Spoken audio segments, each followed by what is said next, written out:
I know thy works, in tribulation and poverty, but you are rich. And I know the blasphemy of them which say they are Jews and are not, but are the synagogue of Satan. Judaism is a faith. Being Jewish is not an ethnicity. Being Jewish is not a culture. Being Jewish is not even a blood family. You can convert to Judaism. You can't convert to a blood family. You cannot convert to a race. Judaism is a religion. That's all it is. There is a legitimate reason why you've been sent to this video. You either are curious or Yahuwah has sent you here. Nothing is by coincidence. So, in this video, we're going to be discussing how, or I should say exposing, these people who call themselves the people of the Most High are actually not. And we are going to be looking at who the real people are. Watch this entire video. If you haven't already, hit that subscribe button. All right, let's go. So the Bible refers to this synagogue of Satan as a group that calls themselves Jews but are not. The people living in Israel right now, I'm going to break out a ton of history, but I'm just going to summarize it real quick with a few bullet points to tie this together. But the people that are living in Israel right now, or in Jerusalem, in that area right now, who practice Talmudic Judaism, come from the Ashkenazi tribe, who are descendants of Japheth through his son Gomer, and therefore they are not biblical Jews, meaning coming from the line of Shem or a Shemite, which is now called a Semite. So that's where we get the terminology anti-Semitic. It's when we're against the Semites or against the Shemites is where it comes from. So it means against the lineage of Shem. So a Semite or a Shemite is someone from the lineage of Shem. So this would take forever to go through all this history, but the descendants of Japheth moved to the region where Russia, Georgia, Turkey, and Ukraine are now. Later became agnostic, and when pressed by war on both sides from Islam and Christianity, they converted to Talmudic Judaism because it was a religion that they could accept without not really acknowledging that there was a God. These people later took over the global banking system and controlled all modern wars, funded both sides of these wars, and now provide interest-free loans to themselves, but not to anyone outside of their lineage. You can look this up. These fake Shemites took over the world through controlling the money. Then with the help of the Rothschilds in the Balfour Declaration, they established the state of Israel and moved back in to occupy the territory. Or they moved in to occupy the territory. So these people are colonizers. They moved into this land of Palestine and decided that they were going to claim it as their own and name it the state of Israel, or Israel, in the year of 1948 with the help of the rich, prominent family of the Rothschilds, who runs the entertainment industry. They run the bank systems, they run the education system, but that's another video in itself. The biggest misinformation that we have in our region is that not so many people are relating Israel existence to the 3,000 years old of history. They are considering Israel as a white European imperialist project.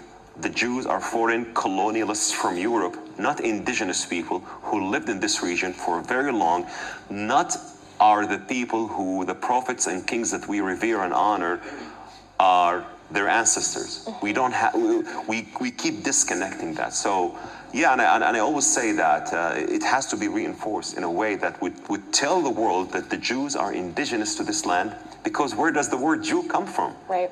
The word Jew comes from Judea. Mm-hmm. They were never called the Jews before the Babylonian exile. They were called the Israelites. Mm-hmm. But when the Babylonians inquired about their origins, the Israelites in Babylonia said, we come from Judea, we are the Jews. And why was it called Judea? Because when Joshua ben Nun conquered the land, partitioned the land, he named that land, he named that part of the land on the fourth son of Jacob, Judah. This is why the Jews in Israel still call it Yehuda v'Shimron, Judea and Samaria.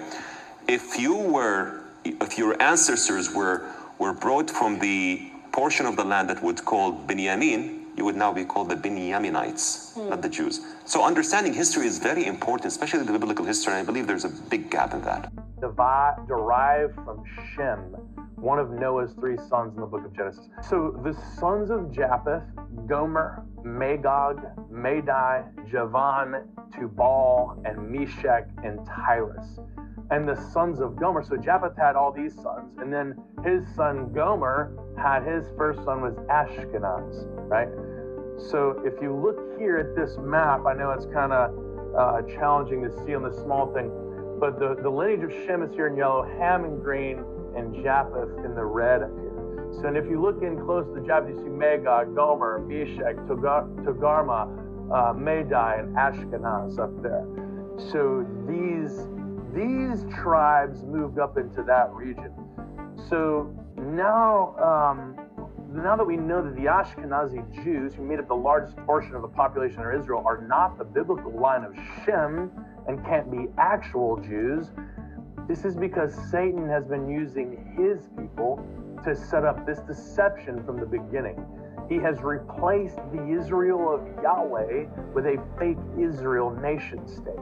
He has replaced the Jews of Yahweh with those who call themselves Jews but are not and do lie. Consequently, I know that Judaism and Zionism are not the same. Zionism had its first organizational expressions in 1897 in Basel, Switzerland, in Europe. Here was a man by the name of Theodor Herzl, H-E-R-Z-L. He was the founder of Zionism. He said that he was going to find the state that God promised the Jews. Listen to this very carefully. This man, Herzl, was an atheist. He had believed that there was no God.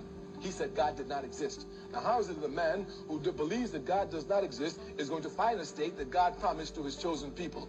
I'm telling you, this man is Satan in disguise. Zionism is a satanic movement. It is devil. It is imperialism. It is racist. It has gone and taken the lands of the Palestinian people and through terrorism has driven them out. And through terrorism, it maintains its power. And the United States of America, with over 6 million homeless, sends to Israel billions and billions and billions of dollars everywhere to bomb Palestinian people. Since Judaism is very much a religion of its literature, we need to go where its most sacred teachings are preserved. We need to go to a synagogue, in particular, the library of a synagogue.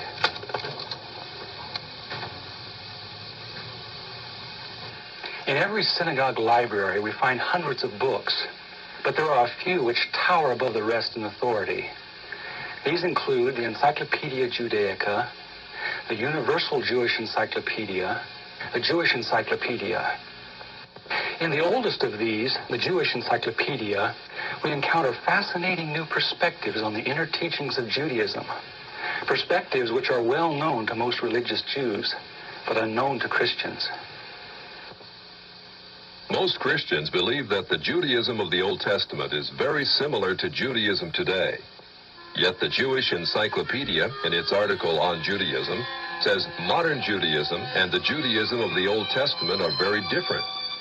It says that after Nebuchadnezzar conquered Judah in the 6th century BC and led the Jews to distant Babylon, the Jews were faced with challenges to their faith they had never before experienced.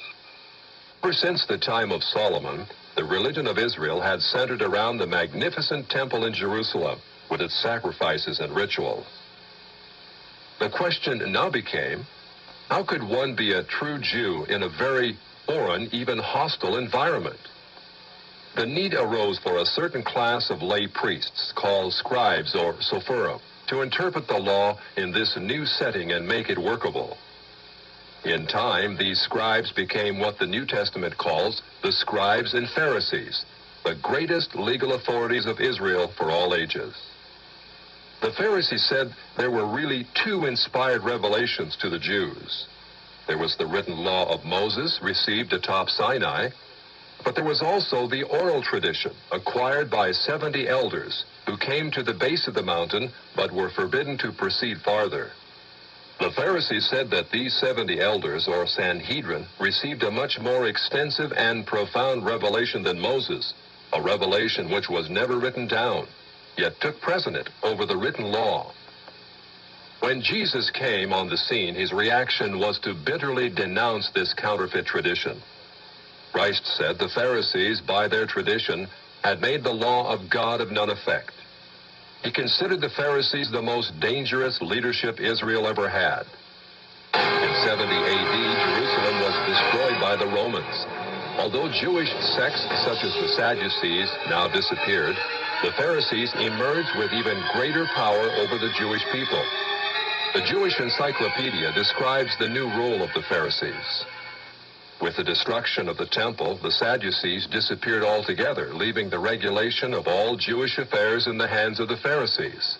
Henceforth, Jewish life was regulated by the Pharisees.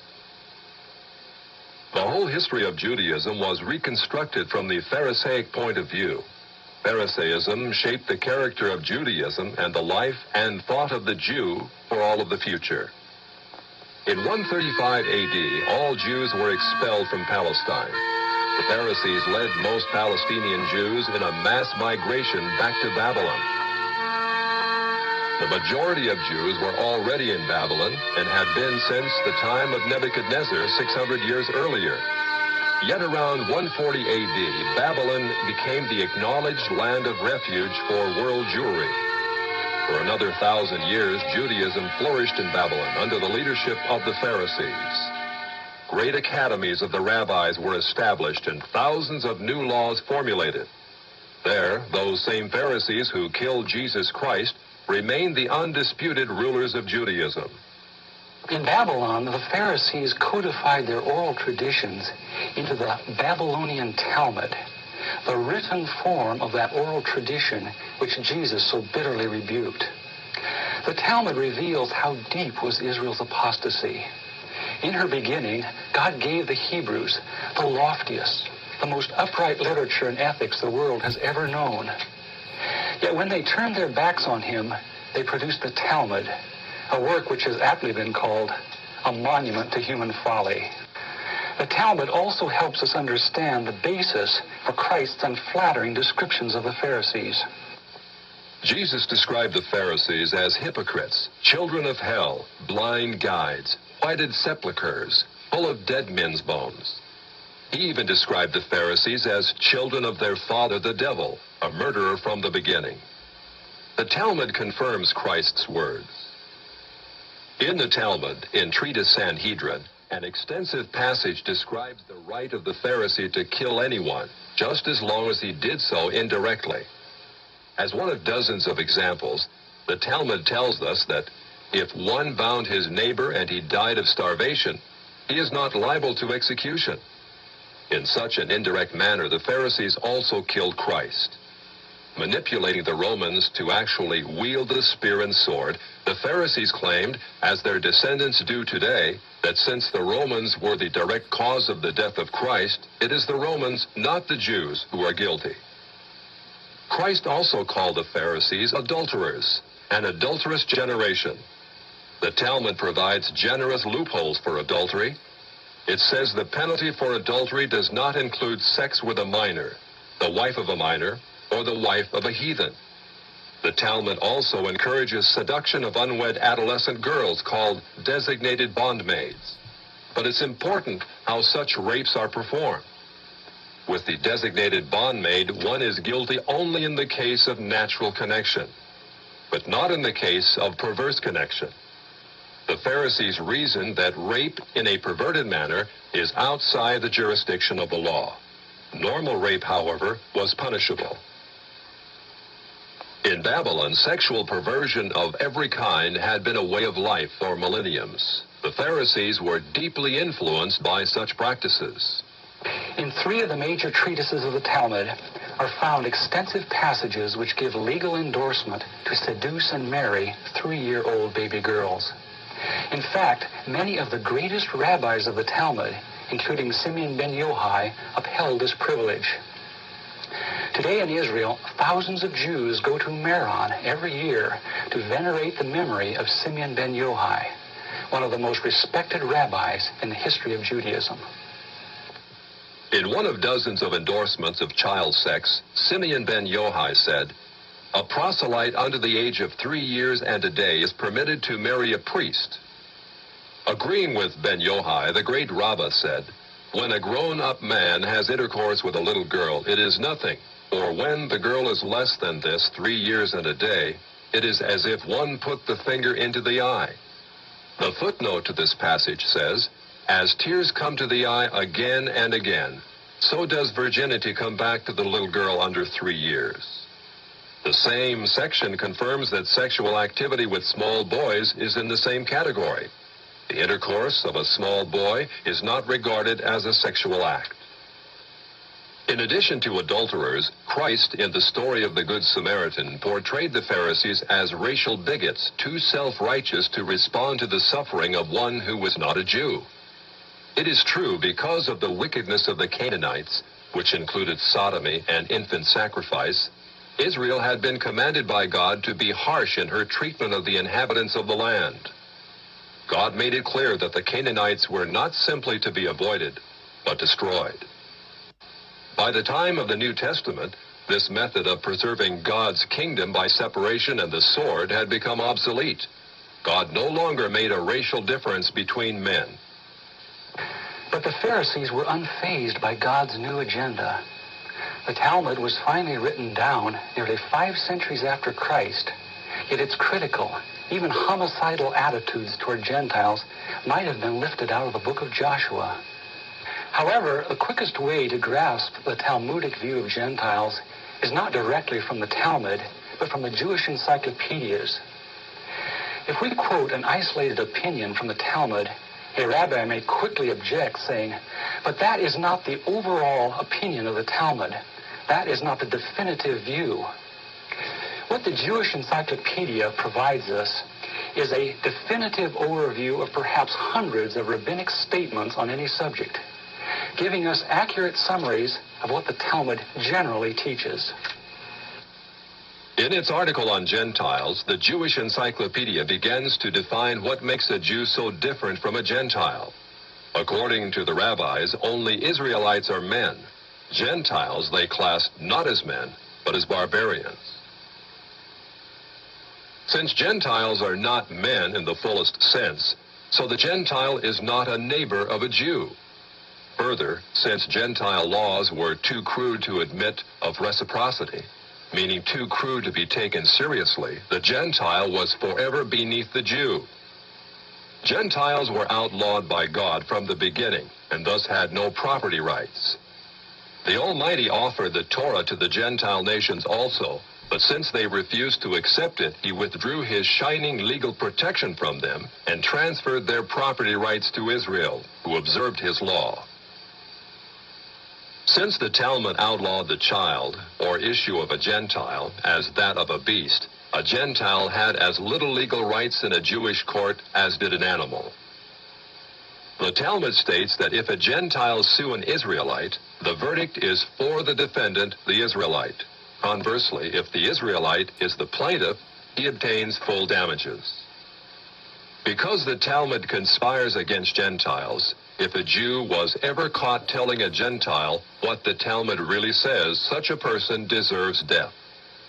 So vile was the nature of a Gentile that the great Simeon ben Yohai said, "The best among the Gentiles deserves to be killed.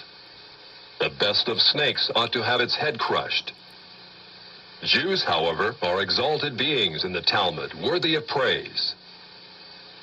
Christ described the Pharisee who blessed himself, saying, "I thank thee, Lord, that I am not as other men." An eminent Talmudic rabbi says the same. "Blessed be thou, who hast not made me a Goy, or Gentile." There is a special antagonism between the Talmud and Jesus. The Talmud attacks him everywhere it can, even his mother. Mary, the Talmud says, was a whore who mated with carpenters.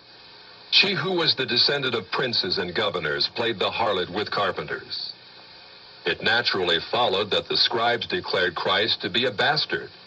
In its article on Jesus, the Jewish Encyclopedia says that Jewish writings defame Christ.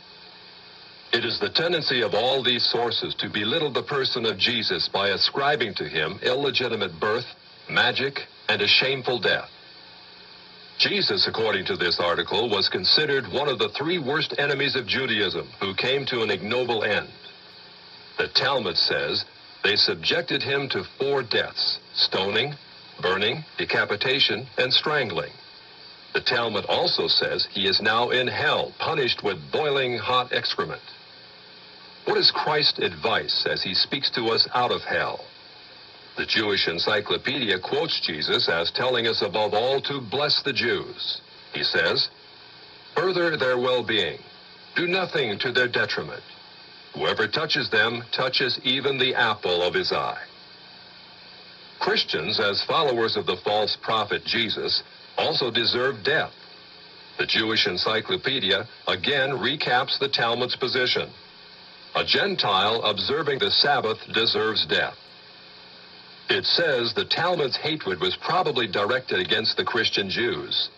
These Judeo-Christians, evasively called min, minute, or minim, were considered by the rabbis to be the most dangerous form of heretics of ancient times. The New Testament Gospels were writings which the rabbis considered more dangerous to the unity of Judaism than those of the pagans. A Talmudic rabbi said, "The writings of Christians deserve to be burned, for paganism is less dangerous than minute or Christianity." They are called the synagogue of Satan for many reasons, and here is another reason. It's a dark, deep, long, deep abyss of crimes of these people who call themselves the children of the Most High. They're supposed to be the light of the world. They are not the light of the world. They're actually ruining the world. So who are these people? That is something that we can get further into over time. If you watch this whole video, I want to say thank you. Let me know your thoughts down in the comment section below. Their time is it's just about up, and all the truth is coming to light. There's nothing anybody can do to stop it, because the will of Yahweh, it cannot be stopped. Prophecy cannot be stopped.